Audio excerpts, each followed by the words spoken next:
हज इंतज़ामात, हाजियों की डेथ और इन सब को लेके एक बार फिर से हमारा नमक हराम जाहिलों का जो ये ख़ास है, ये जो इस तरह के चैनल जिनको व्यूज़ लेने के लिए इस तरह की न्यूज़ चलाते हैं जिसकी कोई हद नहीं। खाना काबा में इस होने वाले मौजे ने पूरी दुनिया में हलचल मचा के रख दी है। स्क्रीन के ऊपर देख सकते हैं हाजियों की लाशों के लिए जानवर आ चुके हैं। ये जानवर कहां से आए कोई खबर नहीं। स्क्रीन के अंदर देख सकते हैं जी आप सिक्योरिटी फोर्सेज जो है वीडियो बनाकर अपलोड कर रही है, लेकिन जैसे ही कैमरा बंद होगा तो हाजियों की लाशों का ये हाल होगा जैसे ही आप स्क्रीन के ऊपर देख सकते हैं।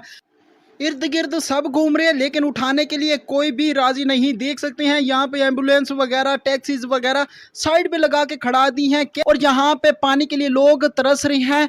तो ये लोग कैमरा बंद होने के बाद जो है, क्या इस तरह का हज करना जायज भी है जो छुपकर या गैर कानूनी तरीके से किया जाए? तो ये मेरी अपनी राय है कि हाँ, ऐसा बिल्कुल जायज है।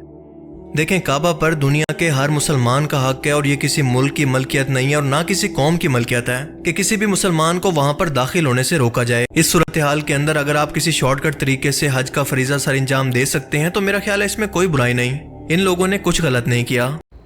अब इससे अंदाज़ा करें कि ये लोग किस तरह लोगों को मिसगाइड करते हैं। देख रहे हैं आप लोग कि अपनी तरफ से इसने फतवा भी लगा दिया कि इसकी तरफ से जायज़ भी हो गया। ये कौन सा फतवा लेके आया है, मुझे तो ये समझ में नहीं आ रहा।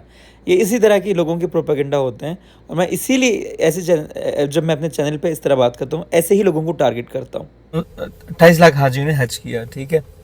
उसमें से लास्ट मोमेंट पे ऐसा भी हुआ कि बहुत सारे गैर कानूनी हाजी जो कि बग़ैर तसरीह के इंटर हो गए, और मैं हमेशा से इनके अगेंस्ट इसलिए हूँ, उसका एक ही रीज़न है कि आप पर्सनली सोचो कि अगर आपके घर में अगर कोई मेहमान आते हैं, 100 लोगों की आपने कैपेसिटी रखी है, वहाँ पे 300 आ जाते हैं या 200 आ जाते हैं, तो आप भी पागल हो जाओगे कि कैसे मैनेज करूँ। आप दूर मत जाओ, कोई इवेंट होता है तो इवेंट अगर 100 लोगों का है, जब वो लोग 150 लोग बुला लेते हैं तो आप लोगों को सबसे गुस्सा आता है, यार हम टिकट दे के आए हैं और ये बगैर टिकट वाले लोग इस तरह के घुस रहे हैं, इनकी वजह से शो भी डिले हुआ, इनकी वजह से सब कुछ ख़राब हुआ, इनकी वजह से मिस मैनेजमेंट हुई वगैरह वगैरह वगैरह।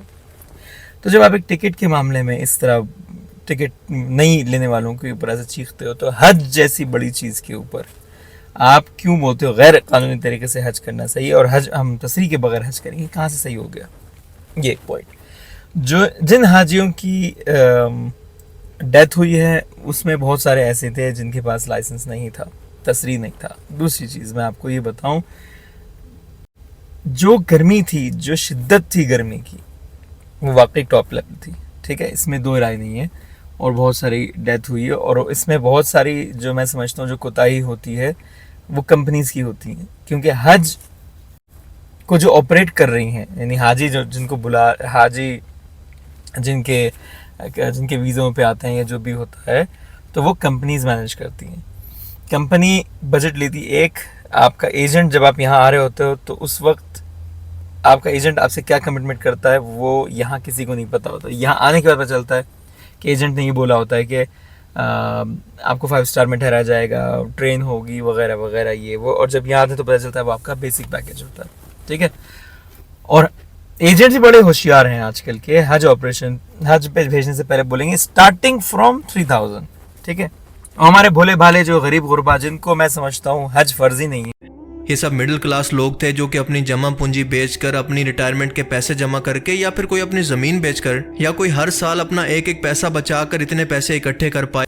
इसलिए फ़र्ज़ नहीं है भाई। काबिल इस्तात बंदे के लिए हज है, अमीर बंदे के लिए हज है, गरीब के लिए नहीं है। अगर आपकी इस्तात नहीं है तो उधार लेके या गुर्बत में आके मत आओ हज करने में, 50 दफ़ा बोल चुका हूँ ये।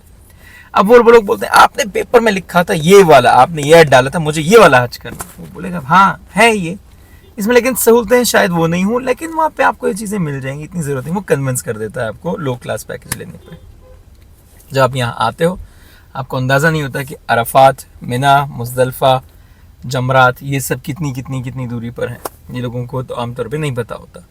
तो जहाँ आने के बाद लोग बोलते हैं यार एजेंट ने हमें धोखा दे दिया। बट एजेंट क्या डालता है, क्योंकि एजेंट को अपनी साइड सिक्योर रखनी है, वो डाल देता है कि जिस कंपनी ने मैनेज किया उसकी मसला है, वो फिर गवर्नमेंट पे डालते हैं। तो ये सारा जो है कचरा फैलाया जाता है, ठीक है। तो मैं हमेशा से कहता हूँ अगर आपकी इस्तात नहीं है मत आओ, ठीक है। हज जो सही मायनों में हज है अमीर लोगों के लिए, तो अमीर लोग जब हज करने आते हैं तो पैसा खर्चते हैं हज के नाम पर, ठीक है। ट्रांसपोर्ट के लिए खर्च करते हैं, होटल के लिए खर्च करते हैं, अच्छा खाने पीने के लिए खर्च करते हैं, जिससे लोगों के रोज़गार चलते हैं। और इसी तरह ही जो भी एक्टिविटी की जा सकती है वो लोग वो एक्टिविटी करते हैं, उससे हज होता है। कुर्बानी, ये गाड़ी वगैरह, अब बहुत सारे लोग इस वीआईपीज़ को देख के बोल रहे हैं कि ये हज जो वीआईपी लोगों ने किया ये कौन सा हज होता है। तो भाई मेरे, हज है ही अमीर आदमी के लिए, फैसिलिटीज़ हैं, वो फैसिलिटीज़ अवेल कर रहा है। आपको लगता है बहुत मुश्किल हो, नहीं करो, ठीक है।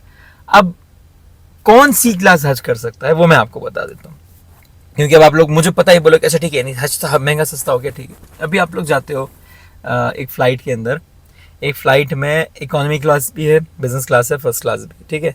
आप अपनी इस्तेताद के हिसाब से बैठ के जा रहे हो, राइट। जो सहूलतें बिजनेस क्लास फर्स्ट क्लास वालों को आप लोगों को नहीं मिलेगी, लेकिन आप लोग ये नहीं कंप्लेन कर सकते कि हमें फर्स्ट क्लास में क्यों नहीं बिठाया। पूरा जहाज जो है फर्स्ट क्लास का होना चाहिए, नहीं हो सकता। दर्जे बने हुए हर चीज़ के, जन्नत के भी दर्जे बने हुए ना, इसी तरह। तो अगर आप हज कर रहे हो, सी क्लास हज कर रहे हो, तो आपको सी क्लास यानी कि जो सबसे लो कैटेगरी का जो पैकेज होता है, जिसमें हज तो होता है लेकिन उसमें होटल सस्ता होगा, गाड़ी नहीं होगी, ट्रांसपोर्ट नहीं होगा, खाना पीना नहीं होगा वगैरह, जो इस तरह का होता है, उसको वो लोग सी क्लास मानते हैं, डी क्लास मानते हैं, ठीक है। अब या तो आप बहुत सियाने हो, ठीक है, या बिल्कुल मुफ्त हो रहे हो, फ्री फंडी, जो हज का लाइसेंस लेके आ जाते हैं, मक्का में किसी रिश्तेदारों के पास रह जाते हैं, जिद्दा में रह जाते हैं, फिर हज करते हैं, निकल जाते हैं। ये वो वाला पैकेज उनके लिए फिर भी चलो सही है, ठीक है। दूसरा आ जाता है जिनको पता है मक्का में होटल्स कहाँ सस्ते हैं, कहाँ से गाड़ी हम किराए पे लेंगे, कहाँ से लोकल, जिनको इंतजामात का पता होता है, उनके लिए ये पैकेज ठीक होता है। जैसे कि मिसाल के तौर पर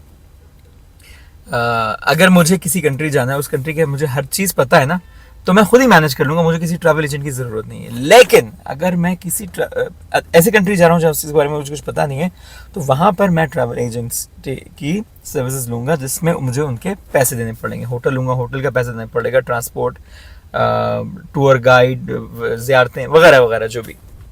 तो यहाँ पर आप लोगों को ये चीज़ जानना बहुत ज़रूरी है कि अगर आप यहाँ फेमिलियर नहीं हैं और आपकी एज ज़्यादा है, तो ये पैकेजेस आपके लिए डिज़ाइन नहीं हुए हैं।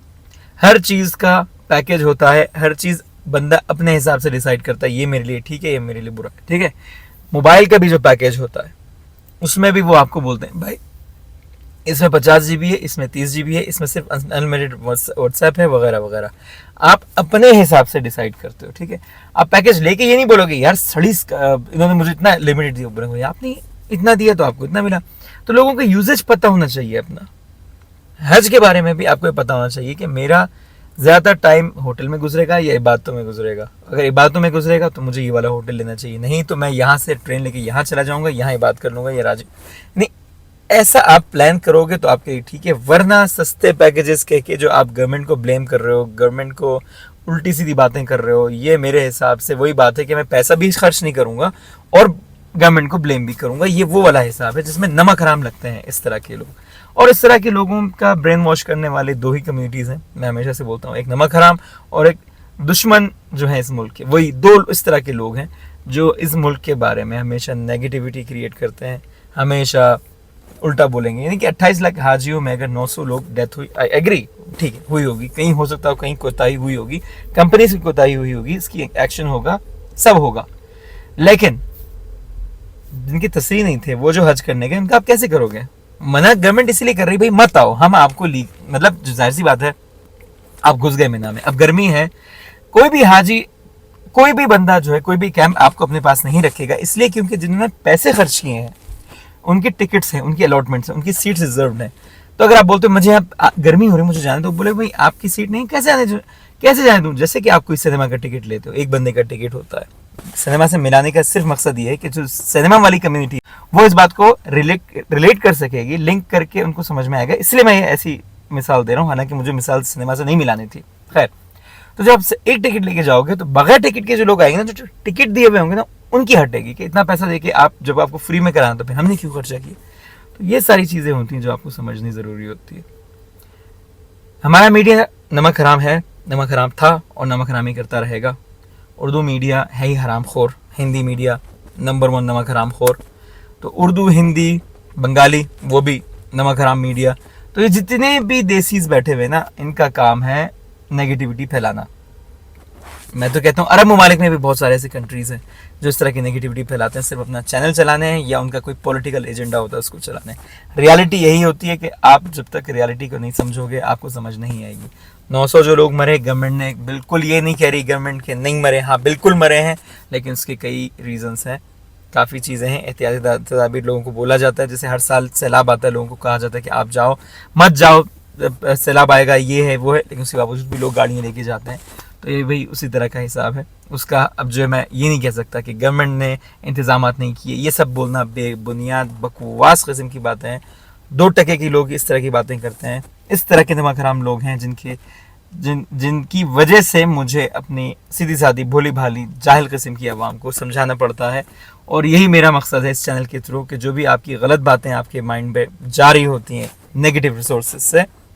एक बंदा न्यूज़ दे रहा है सऊदी अरब की, जो बैठा कहाँ है उसको खुद का नहीं पता। एक चैनल ऐसा है जिसके बारे में अक्सर मैं बात करता हूँ, इस टाइम मुझे उसको मेंशन नहीं करना, उसने अपना फेस तक नहीं दिखाया है, अपना नाम तक नहीं बताया, वो पूरी दुनिया की खबरें देता फिरता है। सऊदी अरब के बारे में ना जाना ना देखा, लेकिन खबरें देनी है उसको। तो जो बंदा ना देखा ना जाना, उसकी बात पे आप कैसे भरोसा कर सकते हो? मुझे तो इस बात की समझ नहीं आती। रिश्ता करना होता है तो क्या क्या और आपको बताएगा, फलां टीवी आपको बताएगा कि हाँ वो बंदा सही है, वहाँ पे जाके कर लो। करोगे आप? नहीं, फिजिकली आप खुद जाके अपनी आंखों से टेस्ट करोगे, उनका ख़ानदान देखोगे। जब तक खुद तसल्ली नहीं करोगे आप यकीन नहीं करोगे। जब आपको अपनी बहन बेटी या किसी की शादी करानी हो, ऐसे तहकीक करके करते हो, राइट? सऊदी अरब के बारे में कोई जब न्यूज़ होती है तो वैसे ही तहकीक करो जिस तरह आप अपने बच्चे के लिए रिश्ता जब ढूंढने के लिए घूमने जाते हो, जैसे रिश्ता ढूंढने के लिए जब इंक्वायरी करते हो, वैसे सही अपनी आंखों से देख के जो इंक्वायरी करो, वैसे अगर करोगे तो समझ में आएगा कि यहाँ पे वैसा नहीं है जैसा आप सोच रहे हो। और जो आपने देखा होता है वो भी आपने नहीं देखा होता, आपने लोगों से सुना होता है कि उन्होंने ये बोल के ये सुनाया जिसका अपना मकसद होता है। कई मेरे जानने वाले ऐसे हैं जो बोलते हैं अबे यार कौन खिदमत करेगा, आखिर में बोल देंगे यार जगह बनती हम आ ही नहीं सके थे। तो लोग इस तरह भी गवर्नमेंट पे ब्लेम डालते हैं और ये अपने मुल्क में भी यही करते हैं। इस तरह के लोगों से बचे। इतनी लंबी वीडियो हो रही है, मुझे इतनी लंबी नहीं करनी थी, बस बहरहाल आप लोगों को समझाना था। इस तरह के धोखेबाज हरामखोर लोगों से बचें, नमक हराम लोगों से खास तौर पर बचें। खुदा हाफ़िज़।